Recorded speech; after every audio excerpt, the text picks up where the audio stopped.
पाश्चात्य गिरजा दिनों नेपाल ला बांग्लादेश ला श्रीलंका मिवन से गिरजा क्यों मानते ने। लेह शहर में कुछ बड़े पैमाने पर हिंसा और तोड़फोड़ होने लगी।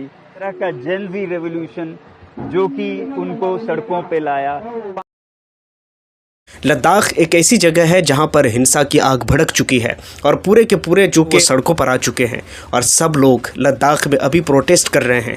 वो दिन दूर नहीं है कि लगातार अभी आप देख रहे होंगे कि एक दूसरे देश के साथ जो क्रांतियां हो रही हैं वो तो अपनी जगह है, लेकिन इन तमाम चीज़ों से अपना देश भी वंचित नहीं है। लद्दाख जम्मू कश्मीर से 2019 में अलग हुआ था। 2019 में अलग होने के बाद यूनियन टेरिटरी से बोलकर घोषित किया गया। अब होता क्या है कि यूनियन टेरिटरी में ना कोई इलेक्शन होता है, ना कोई वोट होता है और वहाँ पर ना कोई सीएम, ना कोई कुछ भी होता है। अब आइए, अब वो सिस्टम जो कुछ भी है वो चलता कैसे है, इस चीज़ को समझने के लिए आप एक चीज़ समझ लीजिए कि वहाँ एलजी होता है और एलजी अब पूरी तरह से जो कुछ लद्दाख में होता है वहाँ दिल्ली के अंदर जो केंद्र सरकार है उसके पास वो तमाम खबर, वो तमाम इन्फॉर्मेशन पहुँचाती है। अभी जो लद्दाख में जो सरकार है वो किसी पीएम सीएम कुछ भी नहीं है, बल्कि वो केंद्र शासित प्रदेश है, यानी यूनियन टेरिटरी है। लेकिन वहाँ के लोग अब ये कह रहे हैं कि अब हमें यहाँ एक राज्य का दर्जा चाहिए। अब ये चीज़ कितना सही है और कितना गलत है,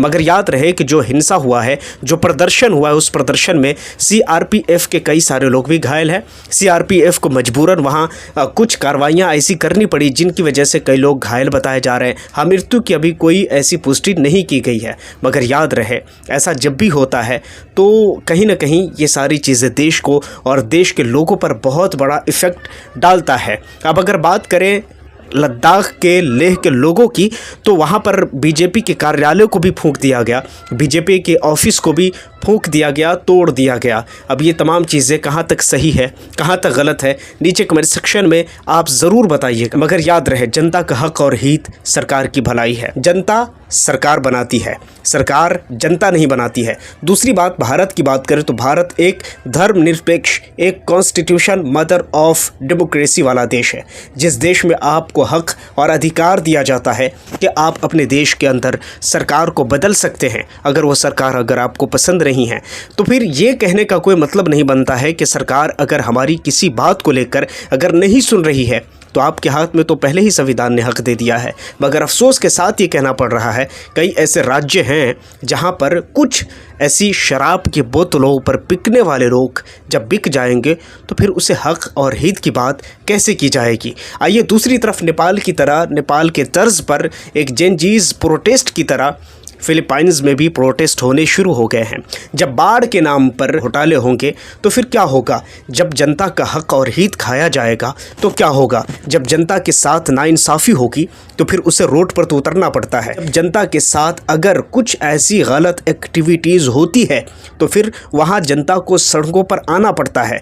याद रहे, हमने और आपने अक्सर व बेशतर ये देखा होगा, भारत में भी, नेपाल में भी और कई देशों में, कई जगहों पर आपने देखा होगा, जब आप बाहर ट्रैवल करते हैं तो कुछ अमीर इतने अमीर होते हैं कि उनके पास पैसों की रेल पेल होती है, पैसों की कोई कदर नहीं होती। मगर कुछ इतने गरीब होते हैं कि उनके लिए 2 वक्त की रोटी खाना और जुटाना मुश्किल हो जाता है। और अब यहीं पर जो सबसे बड़ा रोल और भूमिका आता है वो सरकार का आता है। अब इन चीज़ों की अगर रेशियो बढ़ जाए तो फिर जनता सड़कों पर आ जाती है, क्योंकि जनता को लगता है कि हमारा पैसा लूट कर सरकार खा रही है। मगर याद रहे, डेमोक्रेसी इसीलिए होती है, अफसोस के साथ कहना पड़ रहा है कि डेमोक्रेसी के बारे में पहले ही हमारे बड़े लोगों ने कह दिया था कि डेमोक्रेसी एक ऐसी चीज़ है कि अगर ये किसी अच्छों के हाथ रख जाए तो इसे स्वर्ग बना दे, और अगर यही डेमोक्रेसी अगर किसी गलत लोगों के हाथ आ जाए तो इसे नर्क बनाते हुए फिर देर नहीं लगती है। अब आते हैं अगली खबर की तरफ। पैलेस्टाइन को आपने बारहा सुना होगा, मैंने भी इस चैनल पर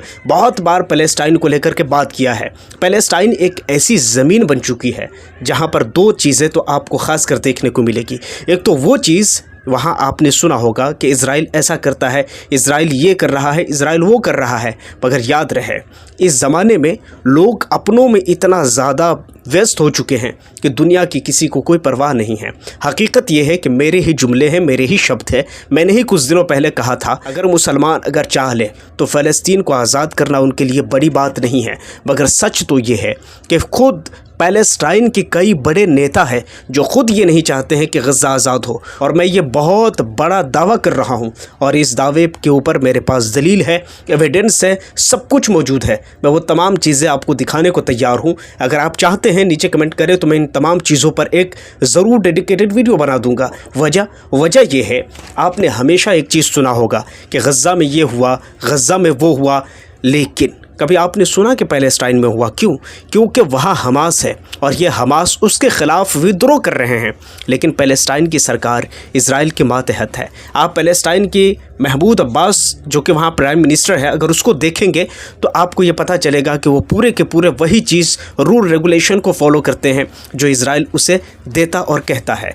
अब अगली खबर, अगली रिपोर्ट की बात करें तो मैं चाहता हूँ कि दुनिया की वो दोगली चेहरा मैं आपको दिखाना चाहता हूँ। सबसे पहले दुनिया के सबसे बड़े कुर्दोगलो जिसको आप जानते हैं, ये है ट्रंप, आपके मोबाइल स्क्रीन पर। ज़रा इसको देखिए, ये UNGA में स्पीच देते हुए कह रहा है यूरोपियन देशों को फ़लस्तीन को मान्यता देना हमास को मजबूत करना है और इसकी वजह से हमास का अत्याचार और बढ़ जाएगा। अगर मैं यहाँ जूते लगा सकूं तो शायद सबसे पहला जूता मेरा लगेगा। लेकिन याद रहे, मैं एक बात ज़रूर कहना चाहता हूं, आप अगर कमज़ोर है तो आपके साथ क्या हश्र होगा आप सोच भी नहीं सकते हैं। अगर आप ये सोच रहे हैं कि ट्रंप आज हमारे साथ अच्छा है, सब कुछ बढ़िया चल रहा है, तो शायद ये सबसे बड़ी भूल है आपकी। क्यों? इसलिए कि जिस ट्रंप को ये नज़र नहीं आ रहा है, आज की बात कर रहा हूँ, IDF की तरफ से सबसे बड़े हेल्थ केयर को गज़ा के अंदर उड़ा दिया गया है, ख़त्म कर दिया गया है, उसे ध्वस्त कर दिया गया है, ज़मींदोज़ कर दिया गया है। आखिर किस वजह से? मैं पूछना चाहता हूँ। हर रोज़ वहाँ बच्चे मारे जा रहे हैं, ट्रंप को ये नज़र नहीं आता। हर रोज़ वहाँ पर महिलाएं मारी जाती हैं, लेकिन ट्रंप को ये नज़र नहीं आता। मगर यूरोपियन देश को, पैलेस्टाइन को, गज़ा को रिकॉग्नाइज़ करना, उसको मानना, ये इस बात की दलील बनाकर ट्रंप ये कह रहा है कि ये हमास को मजबूत करना है। क्या ये कहाँ से हमास को मजबूत करना होता है? और याद रहे दोस्तों, यही वो अमेरिका है, USA, जिसने अफ़गानिस्तान के साथ 20 साल तक लड़ाई की और 20 साल लड़ाई करने के बाद मुंह की खाकर वहाँ से निकला। आज जब सब कुछ ठीक होने पर है, आज जब सब कुछ सामान्य रूप से बदलने जा रहा है तालिबान, तो ऐसे मौके पर आ करके ट्रंप को ये कहना कि बगराम का एयरबेस मुझे चाहिए, क्यों चाहिए, किस लिए चाहिए? तो इसीलिए कहता हूँ दोस्तों, हिम्मत चाहिए जवाब देने के लिए। और तालिबानियों से हमें बहुत कुछ सीखने चाहिए। क्यों सीखने चाहिए? उसके पीछे वजह है और कारण है। तालिबानियों ने भी कह दिया, अगर हिम्मत है तो आओ ले लो, हिम्मत है तो आओ तुम बगराम का एयरबेस लेकर देखो। अगर तुम चाहते हो तो 20 साल और लड़ने के लिए हम तैयार हैं। उसी के साथ अब अगली खबर की बात करें तो H-1B वीज़ा जो कि 6 लाख रुपए का था, उसको अब 88 लाख रुपए कर दिया गया है। इसे साफ पता चलता है कि भारतीयों के प्रति इस ट्रंप के दिल में कितनी प्यार, कितनी मोहब्बत झलक रहा है। इस वक्त भारत की मीडिया से जिस तरह की उम्मीद थी और भारत की मीडिया को जिस तरह खुलकर आना चाहिए भारत की जनता के हक हित में, शायद भारत की मीडिया इस तरह भी खुलकर उनके हक हित में बोल नहीं रही है। लेकिन खैर, कुछ भी हो, इस वीडियो के प्रति आप क्या कहना चाहते हैं, इन तमाम तरह रिपोर्ट्स के बारे में आप क्या कहना चाहते हैं, नीचे कमेंट सेक्शन आपके लिए खुला है। आप जाइए नीचे कमेंट सेक्शन में बताइए। और हाँ, पहली बार अगर चैनल पर आएँ तो चैनल को ज़रूर सब्सक्राइब कर लीजिए, बेल आइकन को प्रेस कर लीजिए। अपना बहुत सारा ख्याल रखिए। मिलता हूँ किसी और वीडियो ऑन टॉपिक के साथ। जब तक के लिए थैंक यू फॉर वॉचिंग।